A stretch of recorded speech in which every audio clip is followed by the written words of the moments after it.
중세 로마 천주교에서 한때 크게 유행한 것이 수도승이었습니다.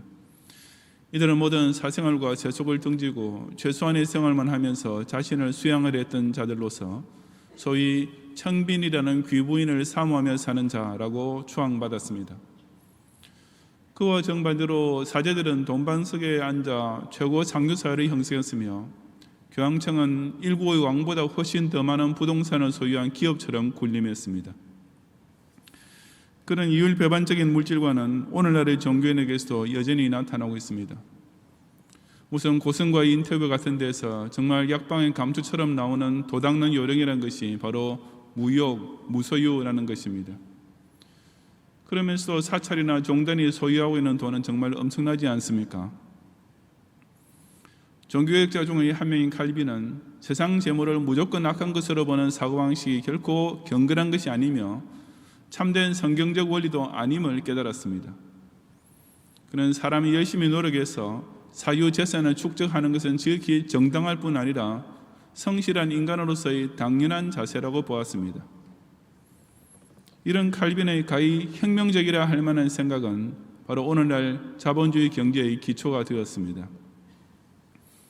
그러므로 우리 개혁주의 기독교는 재물을 경멸하고 사는 것이 거룩한 경건생활이라고 말하지 않으며 참된 기독 신자는 깨끗한 가난뱅이가 되는 것을 자기 인생의 목표로 삼고 살지 않습니다. 그 대신 재물에 대한 바른 인식을 정립하고 그에 따라 어떻게 열심히 벌고 어떻게 잘 써야 할지를 실천하려고 합니다. 그런데 실상 이런 사상은 칼빈으로부터 시작된 것이 아니라 바로 예수님께서 친히 가르치신 사실이었고 칼빈은 그 원리를 성경을 통해 발견하고 선포했을 뿐이었습니다. 오늘 본문이 그 대표적인 예인데 이 시간 저는 이 말씀을 통해 우리 예수님께서 친히 가르치신 기독 신자의 올바른 물질관이 무엇인지를 상고해 보고자 합니다. 첫째, 기독 신자는 자신이 재물의 주인이 아니라 하나님께 속한 재물을 맡은 청지기임을 명심해야 합니다. 1절부터 9절까지 함께 봉독하겠습니다. 또한 제자들에게 이르시되 어떤 부자에게 청지기가 있는데 그가 주인의 소유를 낭비한다는 말이 그 주인에게 들린지라. 주인이 그를 불러 이르되 내가 내게 대하여 들은 이 말이 어찌 됨이냐. 내가 보던 일을 세마라. 청지기 직무를 계속하지 못하리라 하니 청지기가 속으로 이르되 주인이 내 직분을 빼앗으니 내가 무엇을 할까. 땅을 파자니 힘이 없고 빌어먹자니 부끄럽구나. 내가 할 일을 알아도다. 이렇게 하면 직분을 빼앗긴 후에 사람들이 나를 자기 집으로 영접하리라 하고 주인에게 빚진 자를 일일이 불러다가 먼저 온 자에게 이르되 내가 내 주인에게 얼마나 빚졌느냐. 말하되 기름 100마리니이다. 이르되 여기 내 증서를 가지고 빨리 앉아 50이라 쓰라 하고 또 다른 이에게 이르되 너는 얼마나 빚졌느냐. 이르되 밀 100석이니이다. 이르되 여기 내 증서를 가지고 80이라 쓰라 하였는지라. 주인이 옳지 않은 청지기가 이를 지혜 있게 하였으므로 칭찬하였으니 이 세대의 아들들이 자기 시대에 있어서는 빛의 아들들보다 더 지혜로움이니라. 내가 네게 말하노니 불의의 재물로 친구를 사귀라. 그리하면 그 재물이 없을 때 그들이 너희를 영주할 처소로 영접하리라 고 했습니다. 나중에 14절에 보면 바리새인들도 그 자리에 있었던 것이 확실하지만 원래 이 비유는 제자들에게 가르치신 말씀이었습니다. 여기 등장하는 어떤 부자의 청직이란 당시 사회에 있던 특별한 직업으로서 부자인 주인이 자기 종들 중에서 가장 믿을만하고 실력 있는 사람을 뽑아 자기 재산 관리를 완전히 맡겼던 사람이었습니다. 그러므로 이 청직의 충성심과 능력에 따라 그 주인의 재산 증식 여부가 결정되는 것이나 다름없었습니다. 그런데 이 비유에서는 그렇게 주인이 믿고 전 재산을 맡긴 청지기가 오히려 주인의 소유를 낭비하고 있었습니다. 당연히 그 주인은 그를 해임하면서 내가 보던 일을 셈하라고, 즉 그 하던 업무를 후임자에게 물려줄 수 있도록 마지막 장부 정리를 하라고 명했던 것입니다. 물론 그 청지기는 아주 난감하게 되었습니다. 그 자리에 쫓겨나면 당장 먹고 살 길이 막막했던 것입니다. 땅을 파더니 그동안 책상 앞에 앉아 펜대만 굴리고 있었던지라 그런 육체노동을 감당해낼 만한 힘이 없었습니다. 그렇다고 거지처럼 구걸하며 빌어먹자니 정말 창피한 노릇이어서 차라리 굶어 죽느니만 못하게 여겨졌습니다. 고미 끝에 그는 내가 할 일을 알았도다라고 하는데, 이것은 내가 해야 마땅한 일이 무엇인지 이제 깨달았다는 뜻이 아니라 원문의 뉘앙스를 그대로 살리자면 그렇지, 이렇게 하면 되겠구나 하고 무릎을 탁 치면서 하는 말입니다. 그는 곧 무직이 될 때를 미리 대비해서 아직까지는 앉아있는 자신의 청지기 직분을 최대한으로 활용하는 법을 생각해냈습니다. 그것이고 자기 주인에게 많은 빚을 지고 있는 채무자들을 활용하는 것이었는데, 그런 채무자들의 빚 문서나 장부 따위는 당연히 그 청지기가 관리하고 있었습니다. 그는 당장 그 주인에게 빚진 자를 일일이 불러 은밀히 면담했습니다. 제일 처음 만난 사람은 그 주인에게 기름 100마를 빚졌다고 하는데, 오늘날의 계량 수치로 따진다면 약 3,500리터에 가까운 양의 기름이니 엄청난 액수였음에 틀림없습니다. 그 청지기는 그 사람의 빚 문서를 기름 50말로 고쳐 쓰도록 했습니다. 그 다음 사람은 밀 100석의 빚을 그 주인에게 지고 있었는데, 이것은 약 600마직이 밭에서 생산되는 한 해의 수확량에 해당되는 것이었습니다. 그 청지기는 그것을 80석으로 고쳐 쓰게 했습니다. 간단히 말해서 그는 문서를 날조함으로써 그 채무자들의 빚을 주인의 허락 없이 마음대로 탕감해 주었던 것입니다. 그렇게 함으로써 자기가 파면당할 때 그 채무자들이 자기 은혜를 기억하고 생활 뒷바라지를 해줄 것이라 계산했기 때문입니다.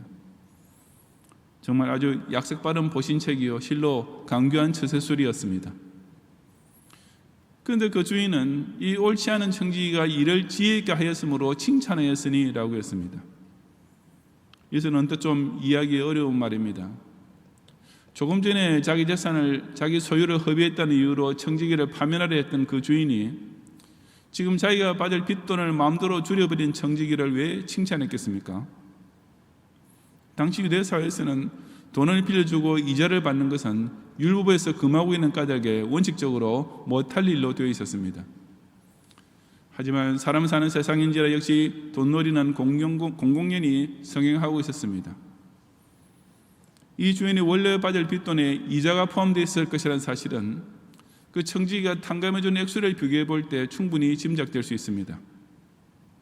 그는 기름 100말 빚진 사람은 반을 감해 주었지만 밀 100석 빚진 사람은 5분의 1만 감해 주었습니다.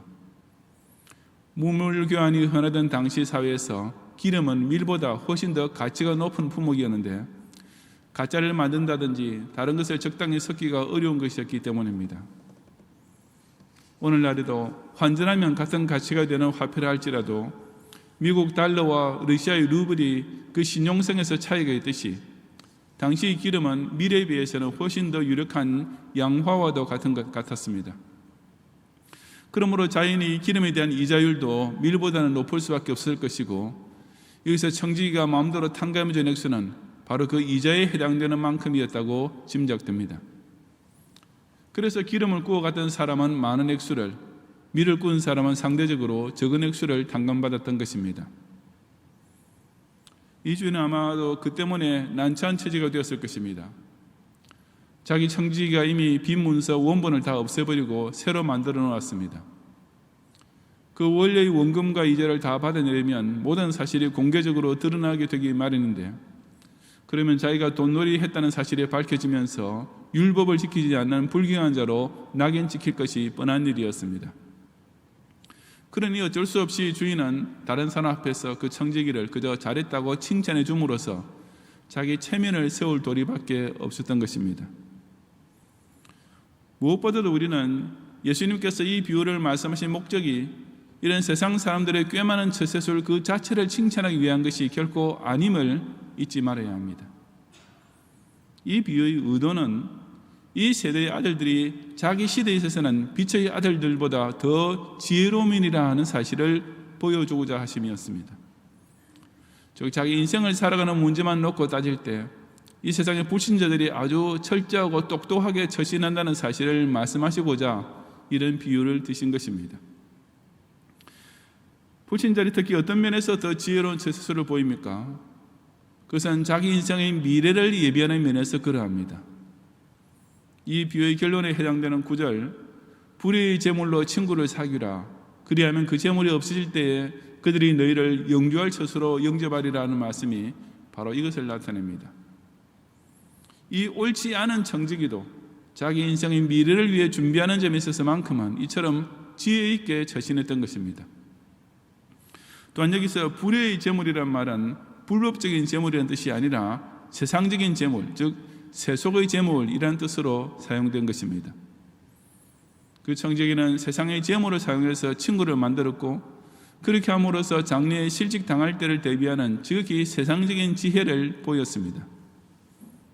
그와 마찬가지로 빛의 아들들은 이 세상의 재물을 하나님께서 기뻐하신 일에 사용함으로써 자기 인생과 내세의 영주할 처소를 위해 미리 준비하는 지혜를 발휘해야 한다는 것이 이 비유의 요점인 것입니다.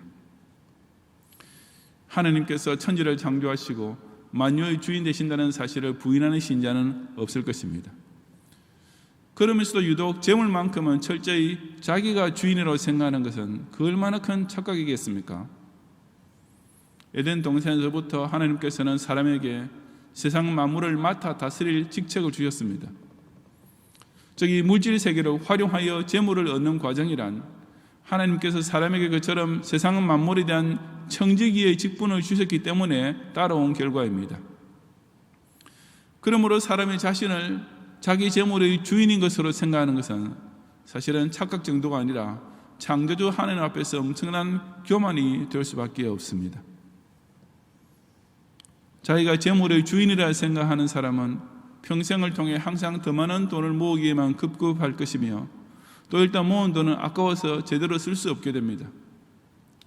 하지만 자신이 청지기인 줄 아는 사람은 돈을 쓰는 면에 있어서 훨씬 더 부담이 적고 자유롭게 되는 법입니다.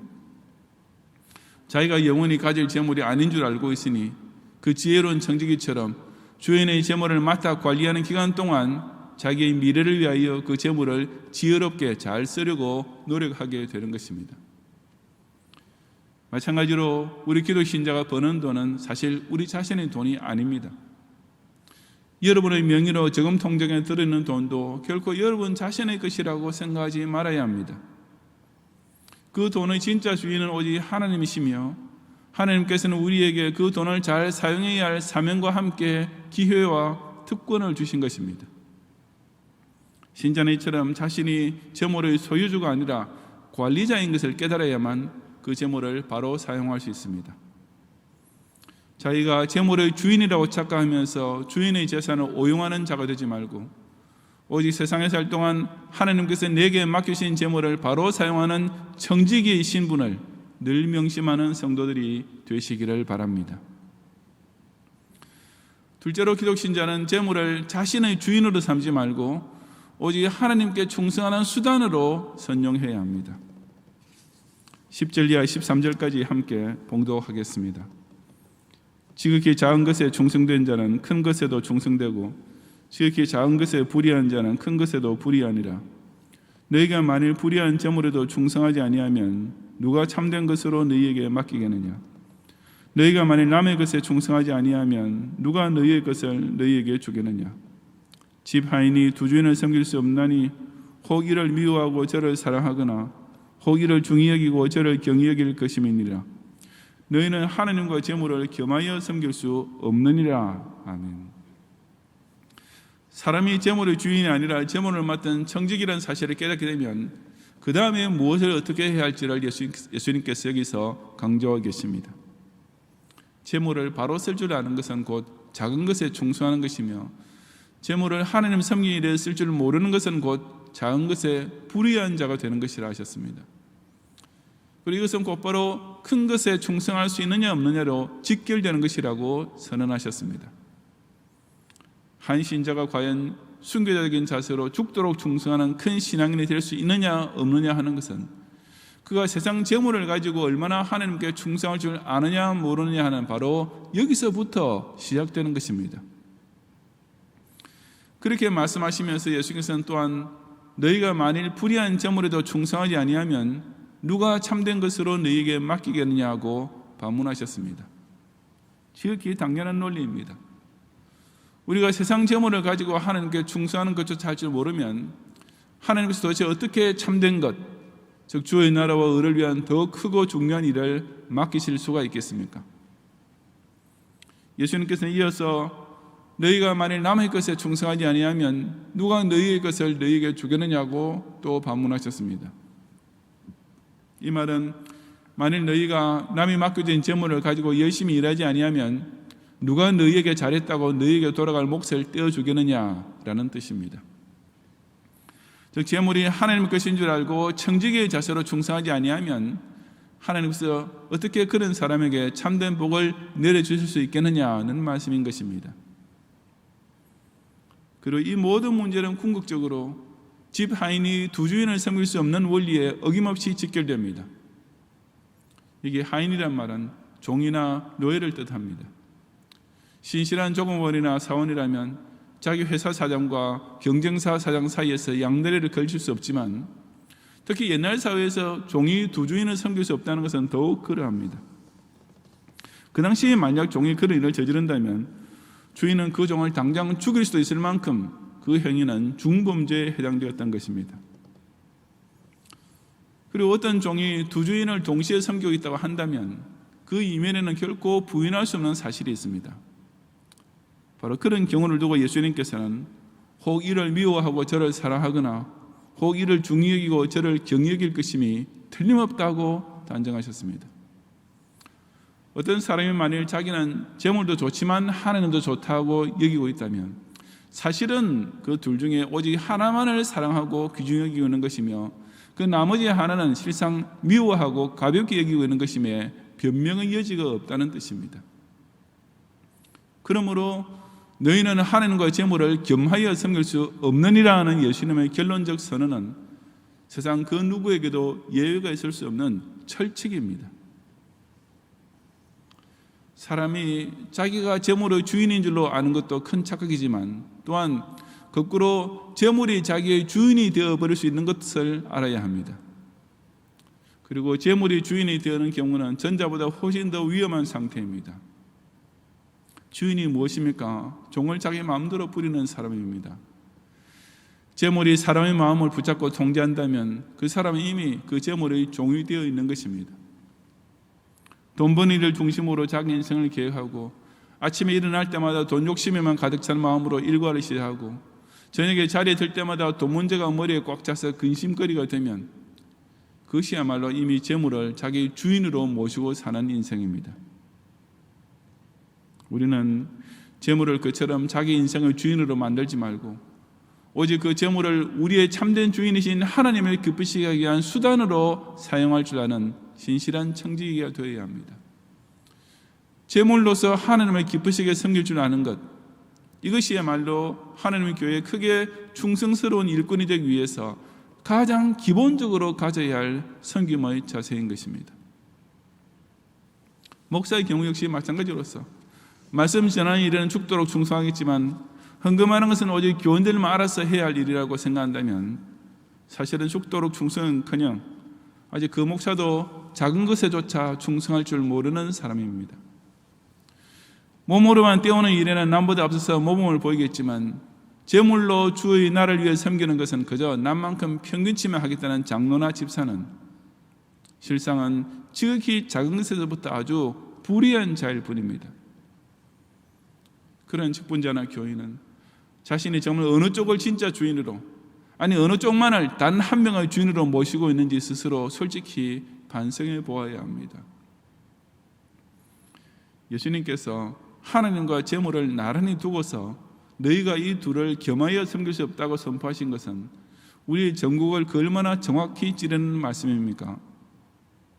너희가 하나님과 부모를 겸하여 섬길 수 없다라고 하셨든지, 너희가 하나님과 사회적 명예를 겸하여 섬길 수 없다라고 하셨든지, 너희가 하나님과 세속적 권력을 겸하여 섬길 수 없다라고 하셨더라면 아마 대부분의 교인은 그 말씀에 아무 부담도 받지 않고 그저 아멘, 정말 좋은 말씀이지라고 고개를 끄덕였을 것입니다. 하지만 너희는 하나님과 재물을 겸하여 섬길 수 없다라고 말씀하시니까 갑자기 거북해지고 안절부절 못하고 진땀이 나게 됩니다. 왜 예수님께서는 하나님을 하필이면 재물과 나란히 비교하셔서 드는 우리의 얼굴이 이처럼 붉어지게 만드시는 것이겠습니까? 왜냐하면 사람의 주인으로 섬길 수 있는 대상 중에서 하나님과 현실적으로 쌍벽을 이룰 수 있는 가장 강력한 경쟁 상대가 곧 재물이기 때문입니다. 실제로는 도저히 비교의 대상이 될 수 없는 것임에도 불구하고 우리 인생은 기독 신자라고 자처하는 사람까지도 실제로는 하나님보다 재물을 더 사랑하고 더 중히 여기는 정말 어처구니 없는 배반을 너무나 쉽게 저지르고 있기 때문입니다. 여러분은 정말 누구를 자신의 유일한 주인으로 모시고 있습니까? 그 대답은 자신의 가슴에 손을 얹고 조금만 생각해도 아주 간단 명료하게 당장 낼 수 있습니다. 여러분께서 월급 받은 돈이나 한 주일의 매상을 셀 때와 그 물질의 11조를 떼어 하나님께 바칠 때 이 둘 중 언제 더 행복하십니까? 구참 변명 여지 없이 오직 더 사랑하는 쪽이 바로 여러분의 실제 주인입니다. 아파트를 사거나 새 차를 살 때 은행에서 돈을 빌리는 것과 보리떡 헌금이나 빚은 헌금을 작전대로 바치기 위해 백방으로 돈을 마련하는 것, 이 둘 중에 어느 쪽이 더 중요하며 지극히 당연한 일로 여겨지십니까? 두말할 필요 없이 더 중히 여기는 쪽이 바로 여러분이 주인으로 모시고 있는 쪽입니다. 그래서 목사가 여러분에게 부담을 주어서 헌금 더 내라고 강요하는 말이 결코 아니라 예수님께서 우리 양심의 전곡을 콕콕 찔러서 하시는 말씀입니다. 자기가 재물의 주인이라고 착각하고 있는 사람은 사실상 자신이 재물의 종으로 전락하고 있다는 사실을 깨달아야 합니다. 재물을 하나님을 위해 충성한 일에 쓰는 재미가 어떤 것인지 조금도 모르고 그저 재물 모으는 것만 기쁘고 그 재물을 가지고 나중에 즐길 것만 생각하며 행복해하는 사람은 이미 그 재물이 자신의 주인이 되어 있을 뿐 아니라 하나님 대신 섬기는 우상이 되어 있음에 변명의 여지가 없습니다. 자신의 진짜 주인이 누구인지를 정확히 구별하는 시금석의 말씀, 너희는 하나님과 재물을 겸하여 섬길 수 없느니라는 이 주님 말씀을 가슴에 깊이 새기고서 오직 하나님만 섬기는 목적을 위해 자신의 손에 있는 세속의 재물을 선한 수단으로 잘 사용하는 성도들이 되시기를 바랍니다. 성도 여러분, 14절과 15절에 기록하기를 바리새인들은 돈을 좋아하는 자들이라 이 모든 것을 듣고 비웃건을 예수께서 이르시되 너희는 사람 앞에서 스스로 옳다는 자들이나 너희 마음을 하나님께서 아시나니 사람 중에 높임 받는 그것은 하나님 앞에 미움을 받는 것이니라고 했습니다. 예수님이 가르치는 이와 같은 재물에 대한 가치관을 곁에서 듣고 있던 바리새인들은 그 말씀을 비웃었습니다. 왜냐하면 그들은 돈을 좋아하는 자였기 때문이었습니다. 그런데도 불구하고 그들은 또한 예수님께서 지적하신 대로 사람 앞에서 스스로 옳다는 자들, 즉 재물에 대한 가치관에 있어서도 자기네 생각이 확실히 옳다고 여기는 교만한 마음까지 품고 있던 자들이었습니다. 내가 애써 벌고 모았으니 당연히 내가 그 재물의 주인이지 라는 사고방식으로 볼 때 모든 재물의 주인은 오직 하나님이시고 사람은 그것을 맡은 청지기의 자세로 재물을 대하고 바로 써야 한다는 예수님의 가르침은 그들이 보기에는 그저 고웃음거리밖에 안 되었던 것입니다. 자기를 재물의 소유주로 아는 것, 혹은 재물을 자기의 주인처럼 섬기는 것, 이것이 예나 지금이나 바로 돈을 좋아하는 자들의 실상입니다. 기독교는 결코 부자를 무조건 경멸하는 공산주의자가 아니며 재물 자체를 더러운 것처럼 여기는 수도승도 아닙니다. 기독교는 재물의 가치가 제대로 정립될 때, 재물의 주인이 바로 인식될 때, 재물이 쓰여야 할 것에 바로 쓰이게 될 때 그 재물은 정말 귀하고 좋고 아름다운 것이라고 가르칩니다. 하지만 재물이 우상이 되거나 사람의 재물의 소유주인 것처럼 착각하거나 재물이 이기적인 목적으로만 사용되면 그 재물은 그야말로 일만 악의 뿌리가 되어 인생을 찌르고 넘어뜨리며 그런 까닭에 부자가 하나님 나라에 들어가는 것이 낙타가 바늘기로 나가는 것보다 더 어렵다고 예수님께서도 엄중히 경고하신 것입니다. 세속의 재물 그 자체가 거룩하거나 더럽지는 않습니다. 그래서 그것을 대하는 사람의 마음가짐과 그 쓰이는 용도에 따라 그것은 불의의 재물이 되든지 아니면 거룩한 예물이 될 수 있습니다. 만유주 하나님께서 우리에게 맡기신 재물을 청지기 자세로 받고 그 제물을 하나님께서 기뻐하시는 선한 일을 위해 충성스럽게 선용함으로써 전능자께서 이 모든 공경을 돌이키시고 갑절이나 주시려고 예비해 놓으신 몫을 꼭 받고 또한 저 영주할 하늘 조세 예비해 놓으신 상급까지 풍성히 누리는 모든 경양의 성도들이 되시기를 주님의 이름으로 축원합니다.